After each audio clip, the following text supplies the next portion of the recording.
अन्य समाचारों सुरेन्द्रनगर राजकोट हाईवे पर एसटी बस ने अकस्मात नड्यो। Patan Dwarka ST bus car और बाइक नो ट्रिपल अकस्मात सर्जायो। अकस्मात में 7 लोगोने नानी मोटी इजाओ थई। इजाग्रस्तोने सारवार माटे खसेडवामां आव्या।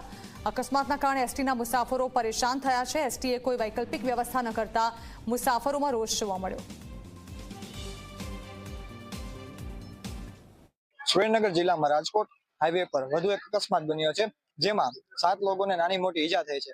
પાટણથી દ્વારકા જતી બસમાં જે એક બાઇક એક કાર સાથે અથડાઈને રોડની નીચેની સાઈડ પડી ગઈ છે। હાલ આપણી સાથે પેસેન્જર છે, તેમને પૂછું હાલ અત્યારે કેવી વ્યવસ્થા છે? અત્યારે 1.5 કલાક થયા, કોઈ પણ જાતની વ્યવસ્થા નથી। રાજકોટના પેસેન્જરને બેસાડી દીધા છે ગમે એ બસમાં। દ્વારકાના અને જામનગરના અને રિઝર્વેશન વાળા પેસેન્જર છે, યુવાનો, વૃદ્ધો અને બાળકો, એ બધા 1.5 કલાકથી અહીંયા પાણી વિનાના રોડ પર તડકે બેઠા છે। કેવી રીતે એક્સિડન્ટ થયો?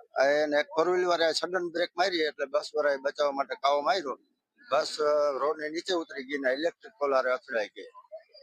હાલ જે રાજકોટ હાઈવે ઉપર હોય છે, જ્યાં વારંવાર અકસ્માત બનતા હોય છે, ત્યાં વધુ એક અકસ્માત બન્યો, જેમાં 7 જેટલા લોકોને નાની મોટી ઈજા થઈ। પરવેઝ સંધી, G24 કલાક, સુરેન્દ્રનગર।